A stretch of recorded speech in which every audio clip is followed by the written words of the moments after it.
Muy buenas tardes a todos. En principio, la fase de agradecimiento, ¿no? Y en principio hay que agradecer a Asociación Pazo por su magnífico trabajo en organizar y coordinar esta magnífica semana de Ciencia y Progreso en el Ateneo, en la que me honro en iniciar las jornadas hoy. Gracias también al presidente, don Antonio, a don Pepe Almenara, por estar con nosotros y conmigo, como vicepresidente, y estar aquí intentando hablar un poco de lo poco que uno sabe de lo que sabe. Antonio Ares, que lógicamente me ha acompañado en la presentación, a Laura y a Pilar y a Irene, que tan magníficamente me han precedido, y fundamentalmente a todos vosotros por vuestra asistencia. Después de lo dicho, a mí me cabe únicamente concluir con algunos aspectos muy concretos. Va a ser una presentación que se va a ajustar perfectamente al tiempo de los 10 minutos, 11 minutos que se me ha dado, y por lo tanto voy a ir muy rápido. Me toca hablar de cambio climático, arquitectura y patrimonio. Como sabéis, soy arquitecto, aunque máster en patrimonio, y he dado muchas conferencias sobre las afecciones de deterioro en el patrimonio, en las restauraciones, sobre los temas antrópicos, pero también los temas animales, ¿no? Como las palomas y esa historia. Hoy nos vamos a ceñir fundamentalmente a las ciudades. Vamos a hablar del cambio climático y vamos a hablar de parte de esas agenda de la ONU 2030 también.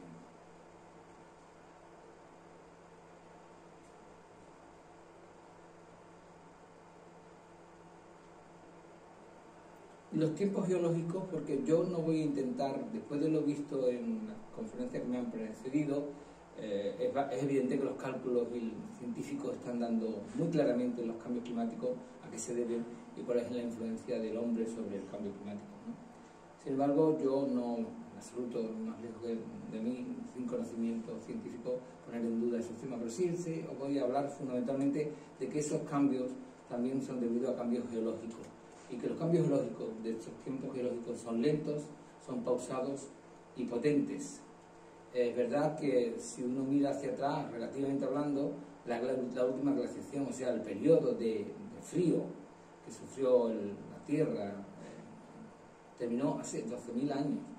Hace 12.000 años ya el homínido existía. Se han encontrado restos en la cueva de Ardales, que están excavadas por Pepe Ramos, nuestro compañero de la universidad, de esas huellas de mano que son desde hace 62.000 años, ¿no? Y desde el hombre, el Emergency de hace 160.000 años, de hace 400.000 años hasta el actual Homo sapiens sapiens, que somos nosotros, que lleva la Tierra unos 120.000 años. Pues es verdad que le cogieron glaciaciones y cambios climáticos profundos que le hicieron moverse y emigrar, como vamos a hablar a continuación. Ya sea la imagen de las rías gallegas, como de alguna manera con las glaciaciones, que son dedos que están hechos por derrames de glaciares de las glaciaciones, pues como de alguna manera van cambiando en función de los cambios climáticos. Nos encontramos evidentemente en un cambio climático más veloz o menos veloz. Yo en eso soy relativo, porque realmente quien manda más que nada es el Madre Natura, el planeta, cuyas consecuencias podemos achacar en parte a la acción del hombre por sus emisiones de gases. La eliminación del CO2 por mares y bosques no es tan asimilable como era antes, era menos contaminante, y seguimos echando mucho, y lógicamente produce los efectos invernadero y la lluvia ácida, que luego hablaremos sobre ese tema. Se viene hablando, parece que ya no se habla de aquello del efecto invernadero, pero sigue existiendo, hace mucho daño, lo mismo que la lluvia ácida, ¿no? ¿Os acordáis? Se hablaba también de la pérdida del agujero de ozono. Todas esas cosas suenan muy lejanas cuando te están dando ahora los datos que los combustibles fósiles, al emitir sus gases por combustión a la atmósfera, producen ese aumento de calor en la Tierra. Mi tema aquí se centra fundamentalmente en las ciudades, el efecto del cambio climático en las ciudades. Y pasando un repaso por la historia, podemos ver que las ciudades siempre han aparecido y desaparecido, y continuamente han sufrido efectos que les han obligado a moverse y adaptarse en función de los cambios climáticos sucedidos. Y ahí tenéis unas imágenes visitadas por mí, son imágenes mías de Angkor, Angkor, toda la gran civilización Gemer, la dichosa civilización Gemer, no la roja, sino la blanca. O como la foto de al lado, la ciudad de Fatehpur Sikri y Bangkok, Angkor, en Siem Reap, allí en Camboya, y Fatehpur Sikri en la India, en Uttar Pradesh, sufrieron las mismas historias. Fueron ciudades que tuvieron y civilizaciones que cayeron no tanto por guerras, no tanto por persecuciones, no tanto por debilitaciones de un imperio o conquistas de otro, cuanto por cambios climáticos. Se secaron sus ríos, se cambiaron de cauce sus ríos, y de alguna manera el agua, que es el sustento principal para que el hombre se sitúe en ciudades, los hizo abandonar las ciudades y la naturaleza tomó su sitio. Lo mismo que en Fatehpur Sikri, es una imagen turística que se visita, pero el río hecho para afuera. Fatehpur Sikri, que era una ciudad muy dedicada a las mujeres, que eran tratadas con muchísimo cuidado, mucho cariño, en un sistema islámico, cosa que vamos perdiendo. O la ciudad de Chachán, ¿no? Hecha en adobe y lavada por esa lluvia ácida y por esas lluvias que de alguna manera esas ciudades a veces siempre se dice la mejor arqueología es la que está enterrada, ¿no? Porque al final la excavas y si no la proteges se pierde. Estos cambios inexorables están manifestándose en imágenes que son ya continuas noticias, como son las grandes inundaciones, la toma de territorio afectado, y fundamentalmente nos produce una gran emoción, diríamos, y inquietud en las ciudades costeras, en sus estuarios y sobre todo en las ramblas fluviales, donde cuando hay tormentas o acumulaciones de lluvia, pues se produce lo que se produce, grandes inundaciones, grandes lavados del territorio donde el agua va buscando la vaguada natural entre dos,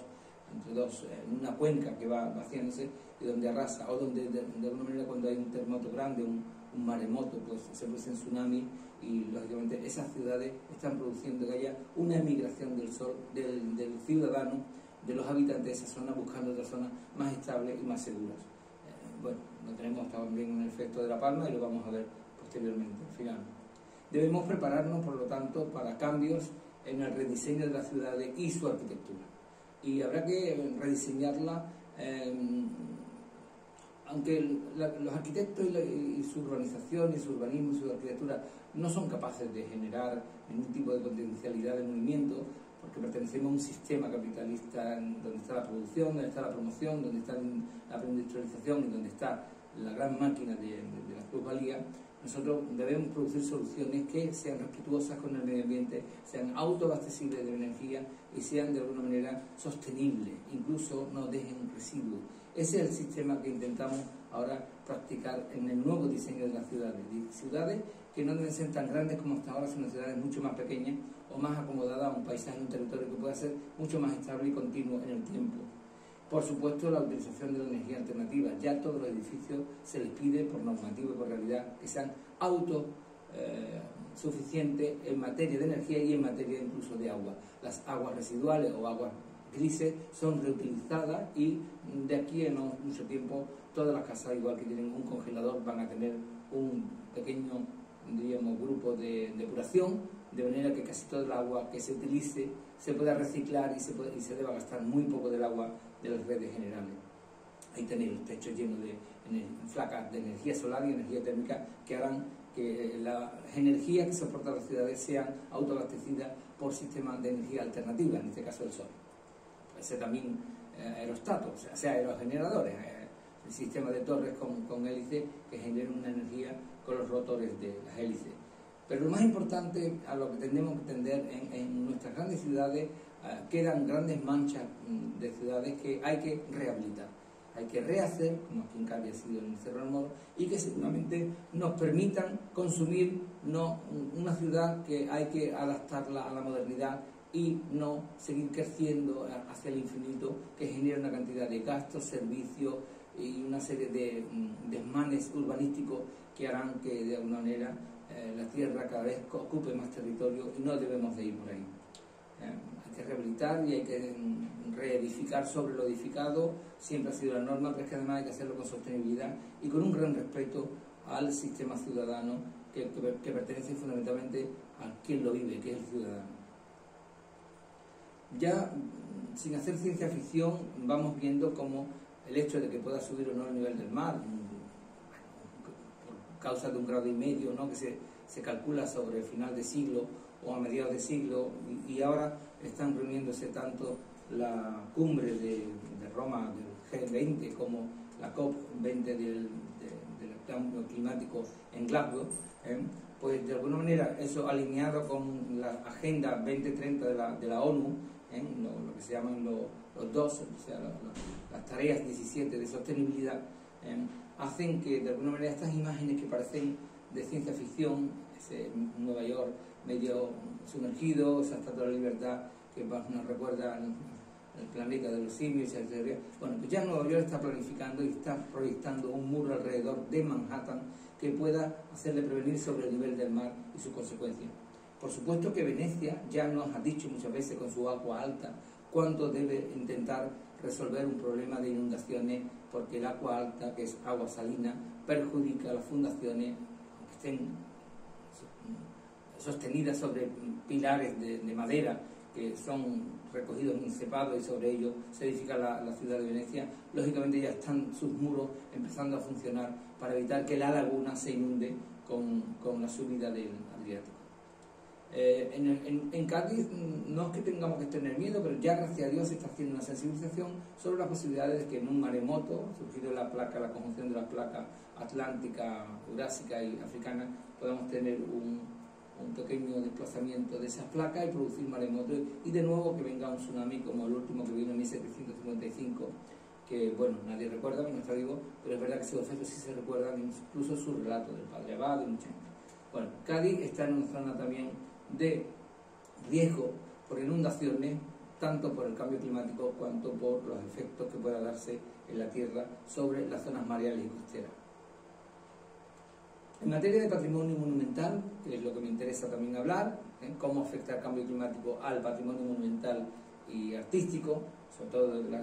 ciudad, tanto en sus monumentos como sus estatuas y eso, pues es verdad que la contaminación, la salinidad y la lluvia ácida son los principales parámetros y agentes que degradan el patrimonio.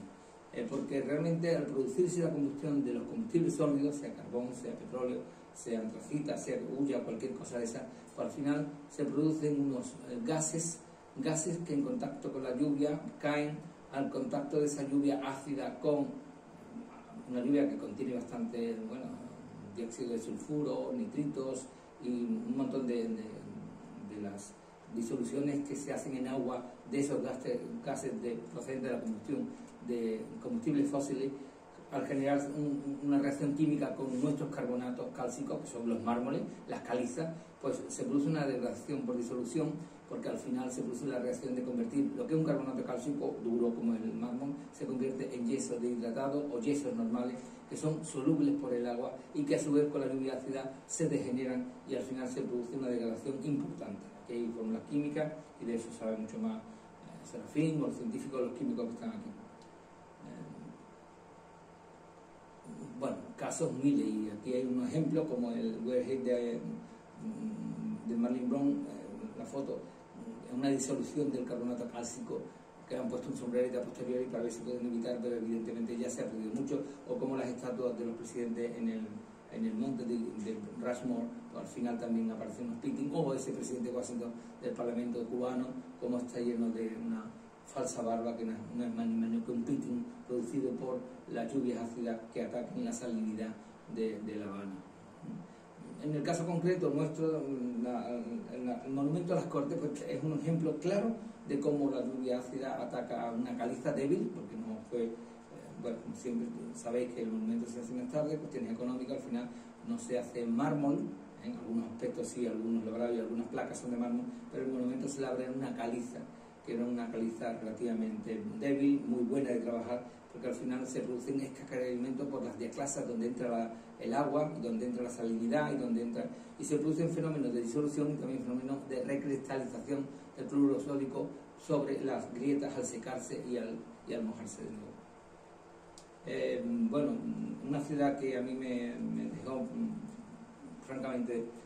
sorprendido fue la Antigua. La antigua Guatemala fue la antigua ciudad, era la capital de que estaba entre los dos grandes virreinatos, el virreinato de México, de Nueva España, y el virreinato de Perú, y en medio estaba este gran virreinato de las zonas centrales que se llamaba, por donde pasaba todo el comercio y todas las riquezas de un lado para otro cuando se caminaba hacia América, hacia Europa. ¿Qué ocurre? Pues un volcán como el que tenéis en el fondo, el volcán Agua, va avisando varias veces sobre terremotos, y al final te encuentras con que la ciudad no se quiere ir. Es verdad que estaba lleno de decenas de conventos, vivían grandes comerciantes, en una zona de poder importante en Centroamérica, y al final vino en 1770 y tanto un gran erupción del volcán, que al final hizo un gran terremoto que tiró todo el convento. Cuando vas a ver la ciudad y se puede visitar, y se queda uno maravillado, sobre todo como arquitecto, cuando uno sabe lo que cuesta construir edificios históricos, lo que cuesta construir un patrimonio, ¿verdad? Como todas las techumbres en el suelo, todos los pilares destrozados y toda la huella de un gran efecto de madre natura, como yo le llamo y como todo el mundo debemos llamar a la naturaleza de nuestra geotecnia. Al final hay que temerlo. La ciudad fue desplazada a otro sitio, que es la Nueva Guatemala, que no tiene tiene muchos menos valores patrimoniales de la que tuvo esto, que empezó a construirse en el siglo XVI. Bueno, viendo lo que está pasando en La Palma, no hay más que volver a sentir cómo el patrimonio, por culpa de la acción, no tanto climática, que también lo es, porque los movimientos tectónicos de la Tierra producen efectos sobre las fracturas naturales y generan erupciones, como pasó con el Vesubio sobre Pompeya y Herculano, destrozando, matando miles de personas, porque en ese tiempo no se conocía, no se sabía cómo era un volcán, sus efectos, y cómo de pronto esos temblores hacían evidente que algo iba a pasar. Ellos sufrieron un terremoto y creyeron que simplemente era un terremoto, que sí se conocían los efectos y que iba a pasar, pero de pronto fue los avisos de que el Vesubio se puso importantemente en erupción, intolerante al daño de los demás, y no solo, bueno, tapó las ciudades, conservó su patrimonio, que ahora mismo estamos desenterrándolo y excavándolo, sino que realmente pues avisó de que él estaba ahí, y deberían de haberle hecho caso a una ciudad magnífica como fue Pompeya, como fue Herculano también. Y claro, voy terminando. Las huellas de los volcanes ahora mismo en lo que está pasando en La Palma, tanto el volcán de San Antonio como el de Tereguía, fueron volcanes que erupcionaron por última vez en 1971, hace muy poco tiempo. Pues hace unos 47 años. ¿Qué ocurre? Que está ocurriendo algo con lo mismo, con la misma, digamos, se llama el túnel de Tornoque, creo que es la ciudad donde, bueno, lo primero que ha ocupado la lava del volcán, Cumbre Vieja, ¿no? Y es verdad que la orogénesis de la Tierra sigue. Y yo siempre he dicho, por supuesto que hay cambio climático debido a la acción del hombre y de la mano del hombre con la emisión de gases y esas cosas, por supuesto que sí, nadie lo duda. Pero evidentemente el tiempo y la Tierra sigue su generación propia, y su orogénesis de las capas terrestres, de sus terremotos, que va moviendo esas fisuras de los volcanes. Las Islas Canarias son islas relativamente jóvenes, bueno, pueden tener algunos millones de años, pero siguen siendo todavía generadoras de temblores, generadoras de erupciones y por lo tanto generadoras de espacios donde las ciudades tienen que pensarse muy bien en qué sitio deben colocarse o cómo deben colocarse para que las coladas de la lava puedan no invadir en un futuro que pudiera haber una erupción esa zona, porque el costo social y el costo económico y todo lo que va a pasar de aquí a que la isla se serene y pueda volver a su tranquilidad, eso van a pasar varias generaciones. Y ahora estamos viendo cómo las cenizas están tapando la isla como se tapó Herculano y Pompeya. Realmente el efecto es dramático, muy dramático, y la verdad, desde aquí un recuerdo a los palmeros, porque realmente lo están pasando muy, muy mal. Aquí tenéis las imágenes de cómo solo se ha producido en una fisura aquí de la zona de la Palma, pero el gran volcán central que generó la isla está aquí, y cómo sus cráteres y sus laderas se han formado a base de grandes erupciones durante mucho tiempo, y los efectos de las lavas van así. El volcán sigue, la lava sigue emanando, y esperemos que se disipe la presión de la cámara magmática cuanto antes y el volcán vuelva a dormirse un poco, para hacer la esperanza de que esos territorios puedan reconducirse. La arena es tremenda, pero también es muy fértil para los canarios. Lo malo son los gases, que ahora no hacen invivible la zona. En todo caso, mi reflexión última es, y de aquí pues lógicamente, antes de terminar, también agradecer a la cátedra del Ateneo, a Diego, que también ha coordinado la jornada, y a Amelia, que hayan incluido esta jornada, que yo creo que deberían repetirse cada año, y podríamos hacer otras sobre arquitectura también, o podríamos hacer otras sobre pintura, lo que queráis, o lo que pida nuestro público. Bueno, no es cuestión de tener miedos, en este mundo vivimos, y yo he escrito un artículo hace poco donde digo, parece que el hombre es un ser externo a este planeta, por lo tanto no se acostumbra a respetar al planeta,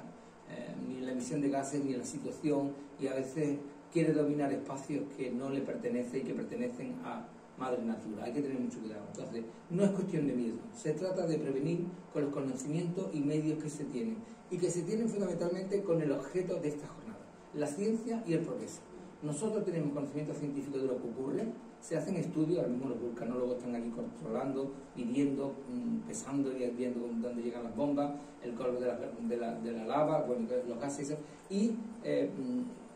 de alguna manera las reflexiones que hay que sacar es que nuestras ciudades deberemos reconsiderar su ubicación para que no sufran ningún defecto de este tipo, ¿no? Tanto su arquitectura como su herencia patrimonial, si queremos que dure, deberemos situarla en el sitio. Y estoy hablando no solo por causa de los mismos volcanes, sino por causa también porque 1 centímetro que crezca al mar, tan solo 1 centímetro, generará unas olas, unas mareas y unos fenómenos costeros que harán que nuestras ciudades,